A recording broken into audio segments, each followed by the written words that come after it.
And then we have our first sequence where we climb on walls. And I'm using the AoE on the heavy attack, which I really like the look of it, but it's not as effective as the fast attack. And it has to be said, ladies and gentlemen, I'm so glad that they took these down a notch. In God of War 1, these sequences, dude, they're longer than the fights. Like, I've got a footage on a rope ladder that lasts like 12 minutes. It's unbelievable. It's really, really, really strange. And if you get them to do this, where they come towards you when they grab you, it's a free execution, so it's actually pretty fortuitous. I quite like that. And you can get them to do that in God of War 1. But a lot of the times you just get hit.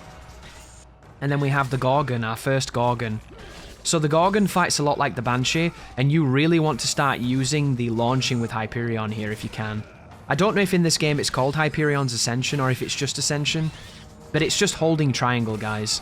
And the strategy that I really like is if you press square triangle and then hold triangle, you will do a light heavy hit and you'll cancel into a launcher. And if you do that, you can pretty much shut her down because she has a tendency to fall into it when she's recovering. It's just like the satyrs. The satyrs in God of War 1, as they're kick-flipping up, if you hit them with Ascension, you can usually, sometimes it doesn't work, but you can usually bounce them again.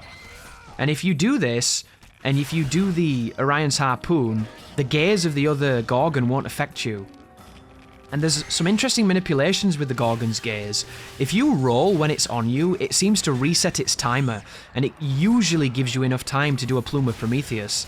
Additionally, if you get really close to her, like this, that was not a successful attempt, but when you're close to her and she's moving and gazing at you, if you do the square combo, sometimes you low profile the beam, and you can stay there and you will not get turned into stone. However, depending on how she sees you and how she moves, sometimes you will. So it's really good to know that you can get in a ton of hits, and just then, see that, guys? That's what I talked about earlier. I did not want to throw a boulder then, I was just trying to roll, and I was a bit heavy on the input, and I nearly used magic. But that fight doesn't look very hard, does it? That fight's really hard. That fight looks like a piece of piss, but it's not. It took me a while to get that one, and this one took me a while as well. So this is where I discovered the manipulation with the Cyclopses. And I say discovered, this is a personal discovery. This is probably already well known and well documented. You know, Big V's got a tattoo of this on his arse cheek, he just doesn't care. But I didn't know this, so right here is the loop I mentioned, guys. I'm going to bait his combo, go close to him on the end of it, and then he's going to slam the ground, and I'm just going to walk around him. And if you do this, you don't have to worry about spacing the other Cyclops, because he likes to walk off the screen for you. That right there was an input error, and he's going to do his combo. So if you watch here, walk towards the ender and he'll slam. See that? And that's all you do. If you're struggling with this fight, you can climb up on that like catafalque over there, that platform, that... I don't even know what it is. It's like some kind of font, isn't it, for a statue? It's like a worship pedestal. But if you climb up there, you can do this for free, and you don't have to fight it at all. I didn't want to do that, so instead, I'm down here doing this. But it must be said, guys, I really think putting Cyclopses in small rooms is a bit of a dick move. I'd rather you make the Cyclopses interesting than just make them plentiful. And this strategy is really good, but they ruin it by adding the shades, or the fire sentries, or the hoplites, or whichever enemy ends up turning up. But I fall out of sequence here. And again, guys, if you want a good strategy for this fight, go up on the pedestal. If you want a second good strategy for this fight, injure both Cyclopses, get them to the prompt, but don't kill them. That way, when you kill them, you get rid of both of them, and you don't have to continually fight two. I'm not going to do that because I wanted to just do a slugfest here. And the reason you want to do that is because you will not have to engage Cyclopses when those soldiers are around. I am not that fortunate. And I can't tell you how many resets it caused by those stupid dudes attacking me through the Cyclopses. But right here, I want this combo. Boom. I'm going to go and kill his buddy as well. And be really careful on the prompts here. It's so easy to fuck these up. It really is. I love this animation though. I don't know if this was in God of War 2, but that animation I've seen before, and it's one of my favourites in the franchise. When he stamps the blade into their eyes, into their brain, what a violent move. And speaking of a violent move, the creature with the Cyclops here, this hellish hoplite man. He is problematic, to say the least. And he takes an absurd amount of grabs, which I don't really agree with personally. But you need to respect this dude, because if you don't, he'll beat you up. And you need to get rid of him quickly. And when he dies, the second of the Cyclopses will turn up again. And this might sound crazy to some people, but I would rather 2 Cyclopses than this little dude charging at me from off screen while this Cyclops is trundling about. And it's just because together they form this interesting tag team of opportunity for you to lose. Because if you get like put into a block string by this little guy and then the Cyclops attacks you, you can't block what the Cyclopses do. That's what makes them so dangerous. And in this game, I do think Cyclopses are done really elegantly in this creature here, because I think his move is fair. It has a bit of a shitbox, but it's not too crazy. But he doesn't have anything that's designed to hit you at maximum roll. Whereas in God of War 1, that standard hit that they have with that like jawbone, that thing is absolutely designed to catch you after you've rolled away from them. Ooh, that right there, guys. Remember when I said that the Sphinx fight later on, I had problems with physics? This is emulated for people that haven't noticed. That's what it looks like. Did you see how he just bobbled up into the air? It happens sometimes, but it was never a problem for the whole run. And then on that double Sphinx fight, it became an issue because for some reason, at certain times, like just then, did you see that guy fall over and go all weird? That was weird, wasn't it? During that Sphinx fight, it floated into the sky, off screen, and then I was just killing these satyrs on the ground, wondering if it was ever going to come back. And then, when it did come back, it was mid-attack and it hit me. It like dive-bombed me. And I ended up losing about 4 or 5 attempts to weird physics. And I had to segment that fight because I was getting really salty about it. And it's not even that hard of a fight. You can even get them pinned on some stairs and just keep them there the whole fight if you want to. But I didn't want to do that. I wanted to make it a bit more interesting and see if I could do something cool. But he just kept flying off. And there's only so much I'm willing to take because I just don't like that fight. And that's the thing, isn't it? Like a fight like this is a difficult fight, but it has a glaring strategy to help you win. You go up on that plinth and you just whore the shit out of these enemies and they can't hurt you. But do you really want to watch me do that? And don't get me wrong, this is no shade to anybody that does it. I would totally do it, you know? If you weren't enjoying this fight and you wanted to just get it done, then do that. But because I'm recording this and this is meant to be fun, and because I have the options to segment stuff if I'm not enjoying it, I want to bring you something that might be fun to watch. And I know that not everybody likes God of War, and I know that not everybody likes God of War challenge running, because it is kind of doing the same 3 things repeatedly, and it does take a long time because the enemies have got a lot of life. But if you're into this scene and you like watching pain runs or no upgrade runs, I hope that when you watch this, you might see something you haven't seen, or you might just enjoy it because it's not just some guy, you know, at the boundary off camera mashing Plume of Prometheus the whole time. I mean, there's a lot of that, don't get me wrong. But, like, fighting the Cyclops like this, I only checked to see what Taz did, and I checked to see what Bick did, and they fought them in very different ways than I fight them, and I think that's cool, you know. I like it when people do different things. I haven't seen what Xemnas does. I would imagine he does something even crazier, because, dude, that guy's no damage the clones. What do you even say to that, dude? That guy's got so many no damage runs on actual hardware, using all the different outfits and stuff. And I came back to God of War to play God of War 2. That's the game I want to do. Because I've never finished the run.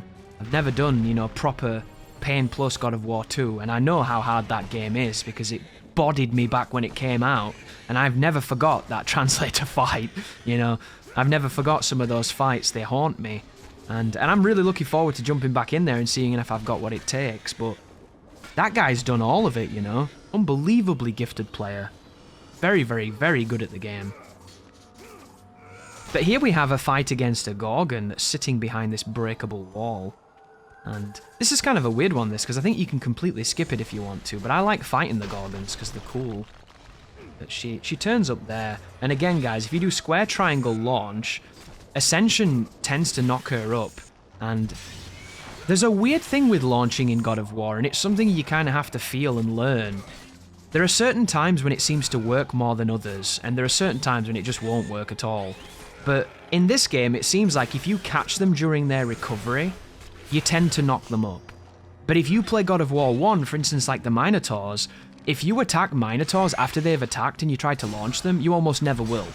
You have to launch Minotaurs in that game when they're attacking, it seems like. And I don't think any of these are set in stone, because there's always those moments that prove you wrong. But fundamentally, you get a feel for it. And then later on, when you have the Tormentor Minotaurs, those guys are just mad.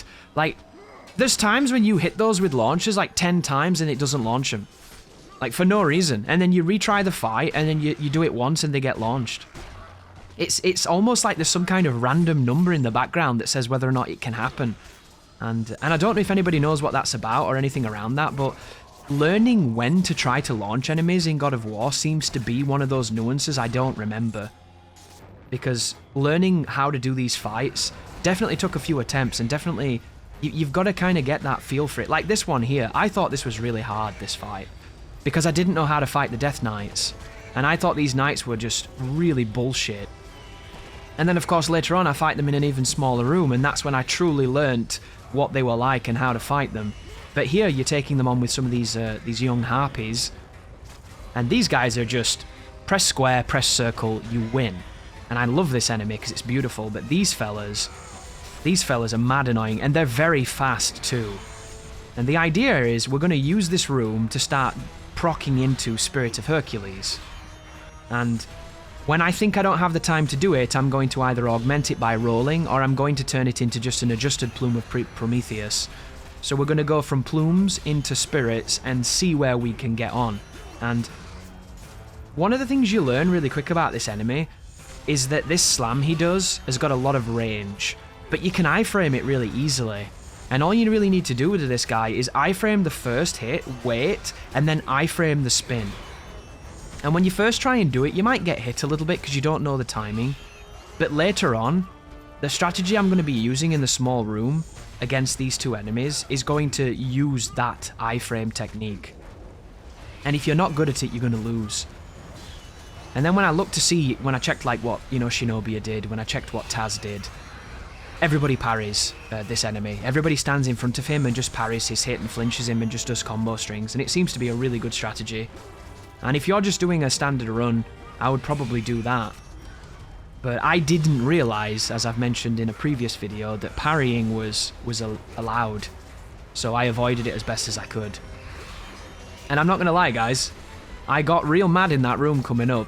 I got mad in every room with this enemy, so this one pissed me off. The one with the blades pissed me off because it's just this with an environmental hazard and it's really annoying. And then the small one was just brutal. I was there for about 50 minutes before I got it. And that doesn't sound like a long time, and I don't want to undercut people's suffering who've spent a lot longer than that, but 50 minutes to me in a game like this is like 40 minutes too long. Because this is not as hard as God of War 2. This is not as hard as God of War 1. I shouldn't be getting stuck for that length of time, unless we're talking Persephone. Persephone, pain in the ass. Like, Cyclops is in small rooms, Cyclops take so long to die, it's understandable that you lose some time to them. Oh, be very careful here as well. I didn't realise at the time, but later on I found out that you can get immediately hit when you come out of this by the other guy. And I got really lucky here because this cutscene kind of saved me. But never ever sleep when you get control back, or you might just take a hit. And because he had a circle prompt, I immediately killed him and it put me in the wall, which looks weird. But I got very lucky then. And now we have to fight them again. And I've got a question for people that know this game and who like this game, because I love this game now. I'm really, really, really a big fan of it. It's probably one of my favourite PSP games. Do you think that this part of the game they kind of forgot what the enemy pantheon was? Because you take on two Death Knights with some harplings or young harpies or whatever these are, and then you come in here and you fight them again, and then you go in that room after this and you fight two of them, and then when you come back this fight respawns. But luckily you can skip it when it respawns, and I do because I don't like this fight at all. I think it's shit. Like, this to me is some of the most annoying... This is probably one of the most annoying fights in the run, just because of how much I didn't want to do it. And again, guys, like, I don't do challenge runs to be annoyed and to be pissed off and to just spend the whole time being like, this is shit, this is garbage, I don't want to do it. I do challenge runs because usually there's a part of my brain that's like, this will be worth it when I do it and it'll be satisfying and I'll have fun. You know? But this fight, no. This fight's terrible. Absolutely terrible.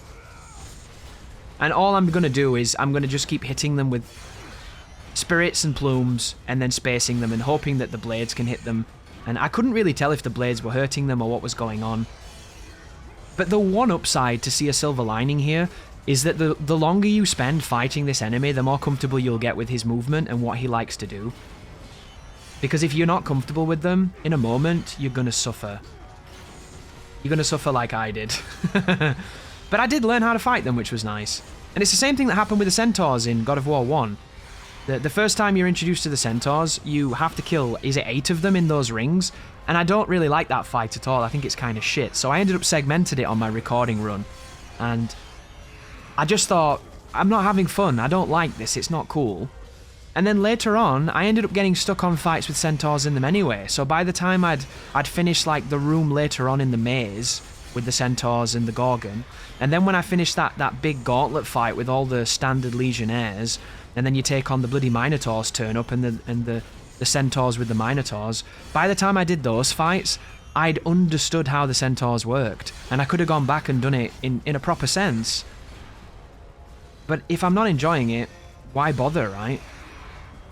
There's plenty of people out there on YouTube that have done these runs and they've done them really, really cool and done them in very impressive fashions. But that's just not what I'm looking for. I'm looking for something that's going to be interesting. Here we go, big slam. Big slam. But it's strange. I never expected the moveset to be as limited as it is in this. Like, the idea of creating an enemy that's got one attack is fucking weird to me. I don't know if it's the souls part of my brain. Because it's really funny, you know, when you come from an action perspective. Like, I came from Devil May Cry, if anybody's wondering. If you don't know, you might be new, you probably aren't. I came from Devil May Cry, and I played everything, you know. I played God of Wars, I played Ninja Gaidens, I played the lot. And then eventually, I transitioned into playing Souls games, because of course, they're the hardest game in the world. There's never been a game as hard as those games, guys. Have you seen how hard those games are? And then when I played them, the one thing I did notice, which was true, as opposed to all the bullshit about them being the hardest game in the world, was that the enemies and the bosses in those games have a lot of moves. And that's the one thing I think that Souls doesn't get enough recognition for. Because you notice a lot of the Ninja Gaiden guys, they're like, oh, it's crap, it's nowhere near as good as Ninja Gaiden. Devil May Cry guys, oh, you can't jump cancel and air juggle and all this crazy stuff. And then even the God of War guys, I would imagine, you can't do cool God of War things in those games, so they're garbage. But the one area where they definitely stand up to these giants as far as what they provide is in the breadth and the depth of the enemies. Like, they might not have the same mechanics, they might not have the same challenge, they might not have the same execution, but they have it almost won when it comes to what they let their monsters do. And I would love to see the action games get a bit more detailed with that. Because then we're stepping into the territory of things like God Hand, which, like, you know, when you think of a boss like a Zell, can you think of a boss that's anywhere near as complicated and as dynamic as him, as that guy? That guy really does take the cake. And speaking of cake takers, we have an unwinnable fight against Charon. And it's shit. And when I watch people do this, because I wanted to see how the good guys do it, they all fucking parried him. Which was really frustrating, because I don't parry him and it takes a long time. Anyhow, ladies and gentlemen, his base combo has multiple hits in it. And you can proceed to parry the hits, do an attack, parry the hits, do an attack, and you can get a bunch of damage in between his string. I'm not going to do that. I'm going to eat it, and then I'm going to go for my damage afterwards. And depending on my spacing, depends on what I press. The combo I like to do is square, triangle, hold triangle. That's the one I like to do. But depending on how close he is and if I can get him flinching will depend on whether or not I will do a Valor of Hercules or a Spirit of Hercules. And one thing I noticed with him is you can predict where he's about to move to with his dodge, and then you can hit him with an ender. And I'm going to try and do that as much as I can. But this fight's actually kind of sloppy because I'm not as comfortable with this. When I do the proper fight and the video coming up later, I got all the way to the QTE at the end of the fight and I fucked it up. And I had to reset. And this boss takes like 10 minutes to die because you do no damage to him. But it must be said, I've just been talking about movesets, and I think that this fight's actually kind of interesting for God of War. One of my big criticisms of God of War is that a lot of the bosses have got like 2 attacks and they're boring as fuck. They look good, the sense of spectacle is insane, and then they just do the same thing. You know, I just recorded the Minotaur in God of War 1 and I couldn't do the speedrun trick because unfortunately emulator controls made it really difficult to do the roll cancels and I just can't get up to the switch quick enough. So I decided to fight him, you know, the way most people do. He took 20 minutes to die. And you can literally stand in a safe spot where he can't hit you. Like, who wants to do that? That's not even talking about Hades. I say Hades, I mean Ares. Like, Ares is coming up on that run. And I know how shit that fight is, dude. Like, it's literally square, triangle, grab bait. Square, triangle, grab bait. And then it's just square, triangle, block. Square, triangle, block for 200 years. Like, I don't want to do it. Oh, I'm gonna, but I don't want to. And it just leads me to this issue of why do they make these bosses take so much fucking damage? I don't get it. I just don't. And I know, guys. I'm not upgrading. I'm not using the tools. It's my own fault. It's, you know, it's meant to be pain. It's meant to be painful. But I just don't think you need bosses to take that many hits to be a challenge, to be anything remotely close to a challenge. And I always come back to the same argument here. Ninja Gaiden 2 and Ninja Gaiden in general has the greatest damage model in any action game / any video game ever made. Because you die really quick, but they do too. Hardest difficulty, Master Ninja, fuck that Ultimate Ninja garbage. You hit a boss, you take off 1/4 of its life bar.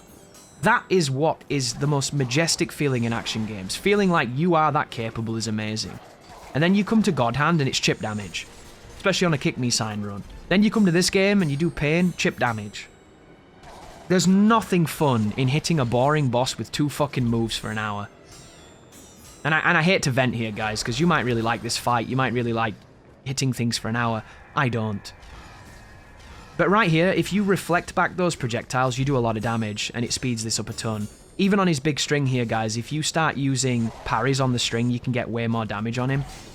But this boss he is the epitome of a paper tiger. He has nothing. There's nothing dangerous about this fight. It's just lame and it takes so long that you're going to get hit sometimes and you're going to have to reset and then you're going to try and rush it and force it and you're going to get hit again. So if you try to do this no damage, you're going to spend a few hours because it's so long when you make mistakes and mistakes inevitably happen. But one area I do like is the fire that covers the pillars that you have to break later on. It doesn't hurt you. And if this was a meaner game, it would have made that shit actually be damaging. But I'm sure somebody's managed to optimize this fight and do it really quickly. And it's probably that Greek guy. Because that dude, man, whew, what a beast. And there's an interview with him as well on Reng's website. Reng Reuter, however you know his name. And you should go read it if you're interested in like the mindset of the top player, because he must be the top player in God of War right now. There's no question. I'm not in the scene that much, but I'm assuming he's as good as it gets. But this is a mandatory death, this here, guys. There's nothing you can do about it. And then when they spawn you in Tartarus, they steal your HP, which I think is fucking lame. So in the next video, you will notice I don't have full HP. It's not because, you know, I did anything wrong, DSP style. I did nothing wrong. I did everything correct. It's just because of this fake death nonsense. But thank you for watching, and you take care now.